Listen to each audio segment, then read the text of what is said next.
हम्म बिस्मिका हम्म अमुतु हाँ, विया good job. Okay now कौमी क्रिकेट टीम के ऑलराउंडर शोएब मलिक और भारतीय टेनिस स्टार सानिया मिर्जा के बेटे की वीडियो वायरल। बिस्मिल्लाहिर्रहमानिर्रहीम, अस्सलाम वालेकुम। एक और नई वीडियो के साथ खुशामदीद। भारतीय टेनिस स्टार सानिया मिर्जा ने अपने बेटे अजान की एक वीडियो को अपने फैंस के साथ शेयर किया है अपने ऑफिशियल अकाउंट पर। वीडियो को मजीद डिस्कस करने से पहले आपसे छोटी सी रिक्वेस्ट है कि वीडियो को लाइक कर दे, चैनल को सब्सक्राइब कर दे और बेल आइकन को प्रेस कर दे। ओके नाउ टेल मी अल्हम्दुलिल्लाह।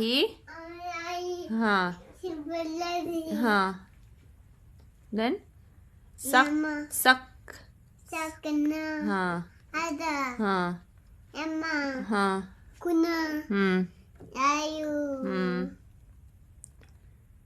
देन मुक मुख नीन इना व इन्ना इना आयु इला या रब यप यप इना हाँ यमन गुड जॉब।